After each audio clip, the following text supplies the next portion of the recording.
Praise the Lord and welcome to Lighthouse Temple Pentecostal Church's Bible in a Year reading program. I'm your host and reader for today, Assistant Pastor Elder Maurice McGee, and we have made it to the final reading of week number 20. We're on reading number 100. And today we're going to be reading 2 Samuel chapter 11 and 12.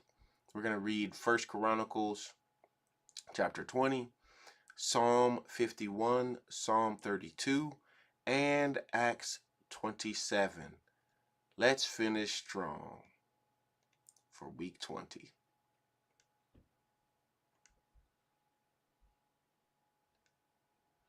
Second Samuel chapter 11. And it came to pass, after the year was expired, at the time when kings go forth to battle, that David sent Joab and his servants with him, and all Israel, and they destroyed the children of Ammon, and besieged Rabbah. But David tarried still at Jerusalem. And it came to pass in an eventide that David arose from off his bed and walked upon the roof of the king's house. And from the roof he saw a woman washing herself. And the woman was very beautiful to look upon. And David sent and inquired after the woman. And one said, Is not this Bathsheba, the daughter of Eliam, the wife of Uriah the Hittite? And David sent messengers, and took her. And she came in unto him, and he lay with her, for she was purified from her uncleanness. And she returned unto her house. And the woman conceived, and sent and told David, and said, I am with child. And David sent to Joab, saying, Send me Uriah the Hittite. And Joab sent Uriah to David. And when Uriah was come unto him, David demanded of him how Joab did, and how the people did, and how the war prospered. And David said to Uriah, Go down to thy house, and wash thy feet. And Uriah departed out of the king's house, and there followed him a mess of meat from the king. But Uriah slept at the door of the king's house, with all the servants of his lord, and went not down to his house. And when they had told David, saying, Uriah went not down unto his house, David said unto Uriah, Camest thou not from thy journey? Why then didst thou not go down unto thine house? And Uriah said unto David, The ark and Israel and Judah abide in tents, and my lord Joab and the servants of my lord are encamped in the open fields. Shall I then go into mine house to eat and to drink, and to lie with my wife? As thou livest, and as thy soul liveth, I will not do this thing. And David said to Uriah, Tarry here today also, and tomorrow I will let thee depart. So Uriah abode in Jerusalem that day and the morrow. And when David had called him, he did eat and drink before him, and he made him drink. And at even he went out to lie on his bed with the servants of his lord, but went not down to his house. And it came to pass in the morning that David wrote a letter to Joab, and sent it by the hand of Uriah. He wrote in the letter, saying, Set ye Uriah in the forefront of the hottest battle, and retire ye from him, that he may be smitten and die. And it came to pass, when Joab observed the city, that he assigned Uriah unto a place where he knew that valiant men were. And the men of the city went out and fought with Joab, and there fell some of the people of the servants of David, and Uriah the Hittite died also. Then Joab sent and told David all the things concerning the war, and charged the messengers, saying, when thou hast made an end of telling the matters of the war unto the king, and if so be that the king's wrath arise, and he say unto thee, wherefore approached ye so nigh unto the city when ye did fight? Knew ye not that they would shoot from the wall? Who smote Abimelech, the son of Jerubbesheth? Did not a woman cast a piece of a millstone upon him from the wall, that he died in Thebez? Why went ye nigh the wall? Then say thou, thy servant Uriah the Hittite is dead also. So the messenger went and came and showed David all that Joab had sent him for. And the messenger said unto David, surely the men prevailed against us, and came out unto us into the field, and we were upon them even unto the entering of the gate. And the shooters shot from off the wall upon thy servants, and some of the king's servants be dead. And thy servant Uriah the Hittite is dead also. Then David said unto the messenger, thus shalt thou say unto Joab, let not this thing displease thee, for the sword devoureth one as well as another. Make thy battle more strong against the city, and overthrow it, and encourage thou him. And when the wife of Uriah heard that Uriah her husband was dead, she mourned for her husband. And when the mourning was past, David sent and fetched her to his house, and she became his wife, and bare him a son. But the thing that David had done displeased the Lord. 2 Samuel chapter 11.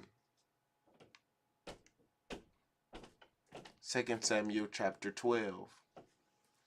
And the Lord sent Nathan unto David, and he came unto him and said unto him, there were two men in one city, the one rich and the other poor. The rich man had exceeding many flocks and herds, but the poor man had nothing, save one little ewe lamb, which he had bought and nourished up. And it grew up together with him, and with his children. It did eat of his own meat, and drank of his own cup, and lay in his bosom, and was unto him as a daughter. And there came a traveler unto the rich man, and he spared to take of his own flock and of his own herd, to dress for the wayfaring man that was come unto him, but took the poor man's lamb, and dressed it for the man that was come to him. And David's anger was greatly kindled against the man. And he said to Nathan, as the Lord liveth, the man that hath done this thing shall surely die. And he shall restore the lamb fourfold, because he did this thing, and because he had no pity. And Nathan said to David, thou art the man. Thus saith the Lord God of Israel, I anointed thee king over Israel, and I delivered thee out of the hand of Saul. And I gave thee thy master's house, and thy master's wives into thy bosom, and gave thee the house of Israel and of Judah. And if that had been too little, I would moreover have given unto thee such and such things. Wherefore hast thou despised the commandment of the Lord, to do evil in his sight? Thou hast killed Uriah the Hittite with the sword, and hast taken his wife to be thy wife, and hast slain him with the sword of the children of Ammon.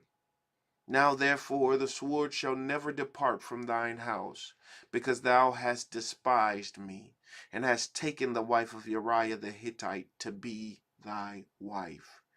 Thus saith the Lord, behold, I will raise up evil against thee out of thine own house, And I will take thy wives before thine eyes, and give them unto thy neighbor, and he shall lie with thy wives in the sight of this sun.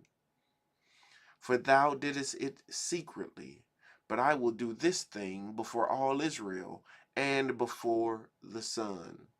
And David said unto Nathan, I have sinned against the Lord. And Nathan said unto David, the Lord also hath put away thy sin. Thou shalt not die.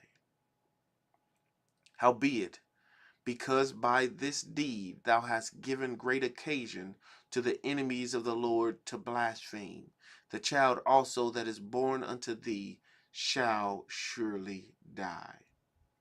And Nathan departed unto his house.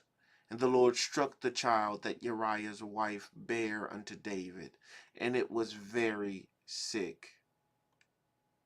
David therefore besought God for the child, and David fasted and went in and lay all night upon the earth. And the elders of his house arose and went to him to raise him up from the earth, but he would not, neither did he eat bread with them.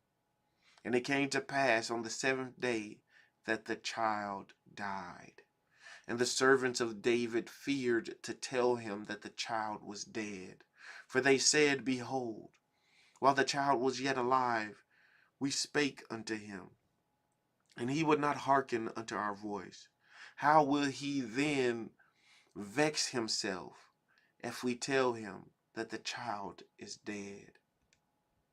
But when David saw that his servants whispered, David perceived that the child was dead. Therefore David said unto his servants, Is the child dead? And they said, He is dead. Then David arose from the earth, and washed and anointed himself, and changed his apparel, and came into the house of the Lord, and worshipped. Then he came to his own house, and when he required, they set bread before him, and he did eat. Then said his servants unto him, What thing is this that thou hast done? Thou didst fast and weep for the child while it was alive.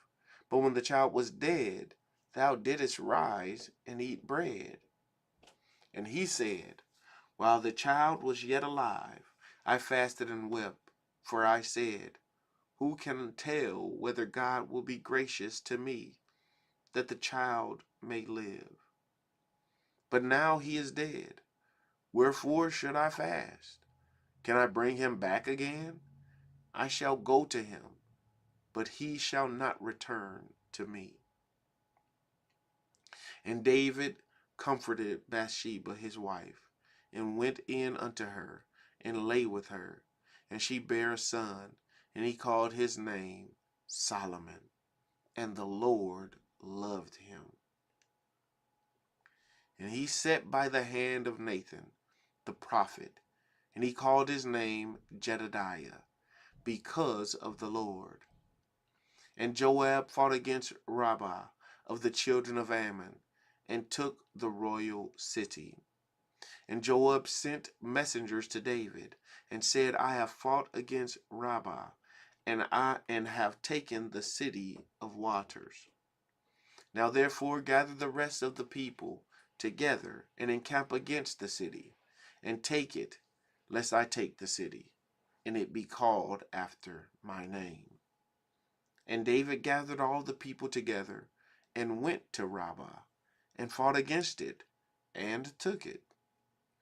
And he took their king's crown from off his head, the weight whereof was a talent of gold with the precious stones, and it was set on David's head. And he brought forth the spoil of the city in great abundance. And he brought forth the people that were therein, and put them under saws, and under harrows of iron, and under axes of iron, and made them pass through the brick kiln. And thus did he unto all the cities of the children of Ammon. So David and all the people returned unto Jerusalem. 2 Samuel chapter 12.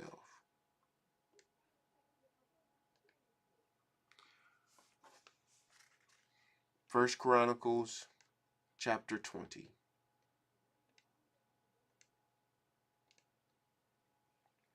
And it came to pass that after the year was expired, at the time that kings go out to battle, Joab led forth the power of the army, and wasted the country of the children of Ammon, and came and besieged Rabbah.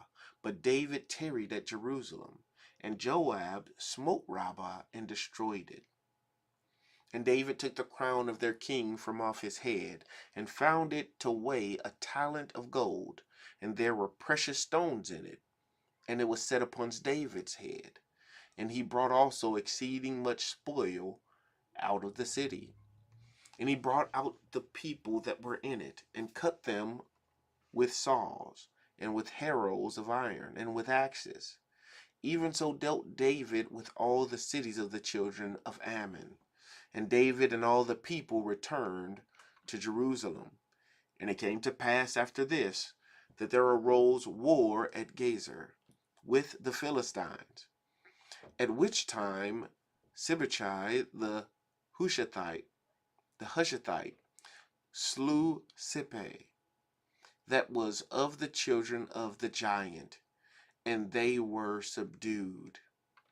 And there was war again with the Philistines, and Elhanan, the son of Jair, slew Lami, the brother of Goliath the Gittite, whose spear staff was like a weaver's beam.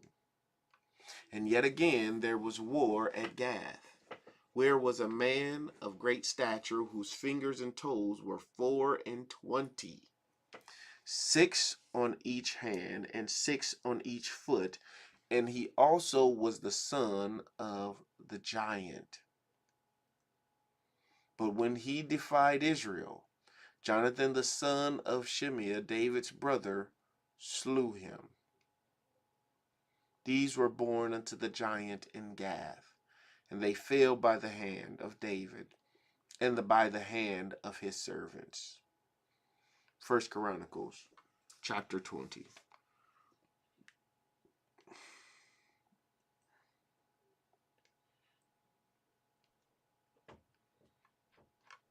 Psalm 51. Have mercy upon me, O God, according to thy loving kindness, according unto the multitude of thy tender mercies, blot out my transgressions. Wash me thoroughly from mine iniquity, and cleanse me from my sin. For I acknowledge my transgressions, and my sin is ever before me. Against thee, and thee only, have I sinned, and done this evil in thy sight, that thou mightest be justified when thou speakest, and be clear when thou judgest. Behold, I was shapen in iniquity, and in sin did my mother conceive me. Behold, thou desirest truth in the inward parts, and in the hidden part thou shalt make me to know wisdom. Purge me with hyssop, and I shall be clean. Wash me, and I shall be whiter than snow. Make me to hear joy and gladness, that the bones which thou hast broken may rejoice. Hide thy face from my sins, and blot out all mine iniquities. Create in me a clean heart, O God, and renew a right spirit within me. Cast me not away from thy presence, and take not thy Holy Spirit from me. Restore unto me the joy of thy salvation, and uphold me with thy free spirit. Then will I teach transgressors thy ways, and sinners shall be converted unto thee. Deliver me from blood guiltiness, O God, thou God of my salvation, and my tongue shall sing aloud of thy righteousness. O Lord, open thou my lips, and my mouth shall show forth thy praise. For thou desirest not sacrifice, else would I give it. Thou delightest not in burnt offering. The sacrifices of God are a broken spirit, a broken and a contrite heart. O God, thou wilt not despise. Do good in thy good pleasure unto Zion. Build thou the walls of Jerusalem. Then shalt thou be pleased with the sacrifices of righteousness, with burnt offering and a whole burnt offering. Then shall they offer bullocks upon thine altar. Psalm 51. Psalm 32.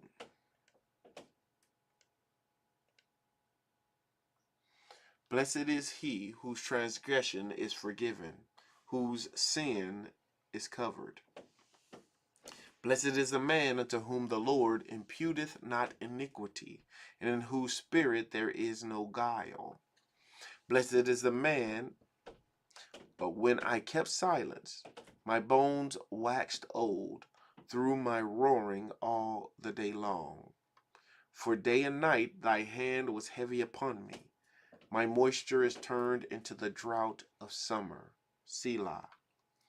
I acknowledge my sin unto thee, and mine iniquity have I not hid. I said, I will confess my transgressions unto the Lord, and thou forgavest the iniquity of my sin. Selah. For this shall every one that is godly pray unto thee in a time when thou mayest be found. Surely in the floods of great waters they shall not come nigh unto him. Thou art my hiding place. Thou shalt preserve me from trouble. Thou shalt compass me about with songs of deliverance. Selah. I will instruct thee and teach thee in the way which thou shalt go. I will guide thee with mine eye. Be ye not as the horse, or as the mule, which have no understanding, whose mouth must be held in with bit and bridle, lest they with bit and bridle, lest they come near unto thee. Many sorrows shall be to the wicked, but he that trusteth in the Lord, mercy shall compass him about. Be glad in the Lord, and rejoice ye righteousness, and shout for joy, all ye that are upright in heart. Psalm 32.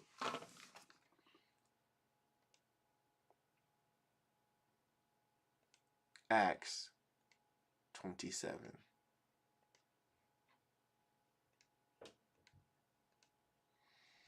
And when it was determined that we should sail into Italy, they delivered Paul and certain other prisoners unto one named Julius, a centurion of Augustus' band. And entering into a ship of Adramyttium, we launched, meaning to sail by the coast of Asia. One Aristarchus, a Macedonian of Thessalonica, being with us. And the next day we touched at Sidon, and Julius courteously entreated Paul, and gave him liberty to go unto his friends to refresh himself. And when he had launched from thence, we sailed under Cyprus, because the winds were contrary. And when we had sailed over the sea of Cilicia and Pamphylia, we came to Myra, a city of Lycia. And there the centurion found a ship of Alexandria sailing into Italy, and he put us therein. And when we had sailed slowly many days, and scarce were come over against Cnidus, the wind not suffering us, we sailed under Crete, over against Salmon. And hardly passing it, came into a place which is called the fair havens, nigh whereunto was the city of Lycia. Now when much time was spent, and when sailing was now dangerous, because the fast was now already past, Paul admonished them and said unto them, Sirs, I perceive that this voyage will be with hurt and much damage, not only of the lading and ship, but also of our lives. Nevertheless, the centurion believed the master and the owner of the ship more than those things which are spoken by Paul. And because the haven was not commodious to winter in, the more part advised to depart thence also, if by any means they might attain to Phoenix, and there to winter, which is an haven of Crete, and lieth toward the southwest and northwest. And when the south wind blew softly, supposing that they had obtained their purpose, loosing thence, they sailed close by Crete. But not long after there arose against it a tempestuous wind, called Euroclydon. And when the ship was caught, and could not bear up into the wind, we let her drive. And running under a certain island, which is called Clauda, we had much work to come by the boat, which when they had taken up, they used helps, undergirding the ship, and, fearing lest they should fall into the quicksands, strake sail, and so were driven. And we, being exceedingly tossed with a tempest, the next day they lightened the ship. And the third day we cast out with our own hands the tackling of the ship. And when neither sun nor stars in many days appeared, and no small tempest lay on us, all hope that we should be saved was then taken away. But after long abstinence, Paul stood forth in the midst of them and said, Sirs, ye should have hearkened unto me, and not have loosed from Crete, and to have gained this harm and loss. And now I exhort you to be of good cheer, for there shall be no loss of any man's life among you, but of the ship.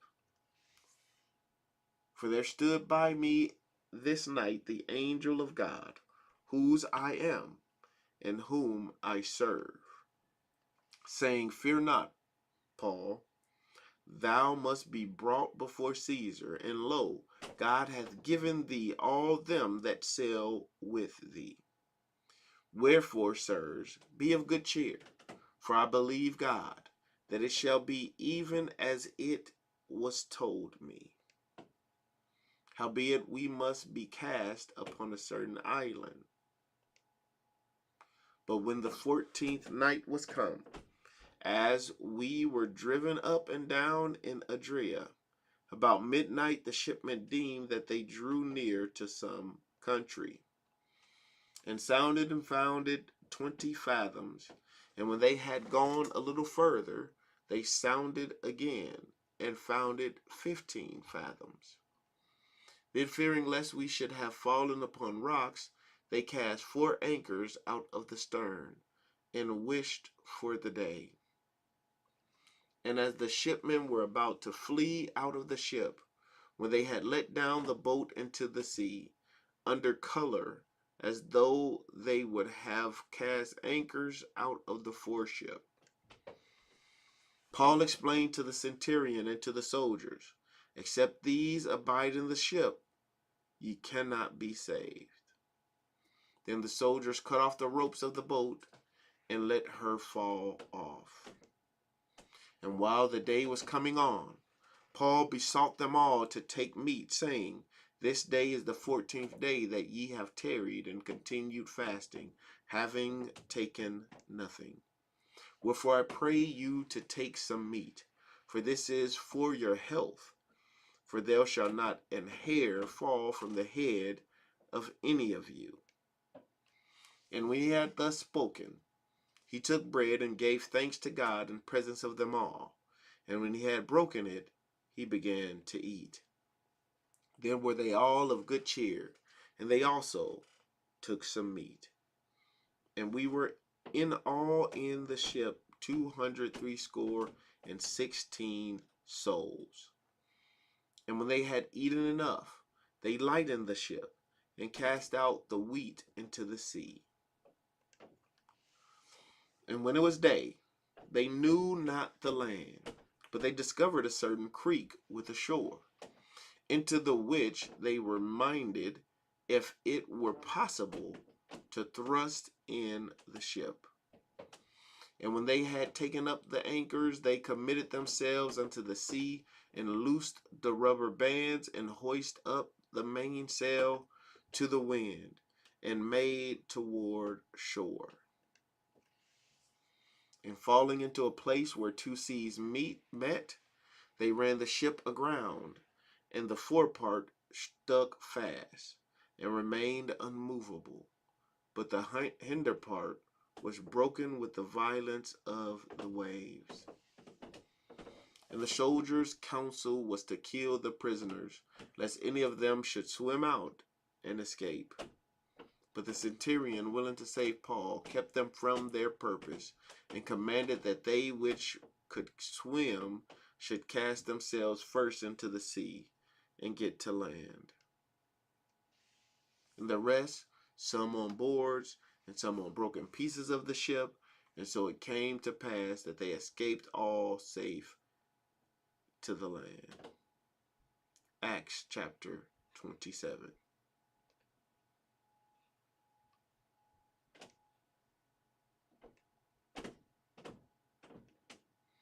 That concludes our reading on today. Thank you so much for joining us. We really appreciate you taking this journey with us. God bless you. Until next time for our next reading.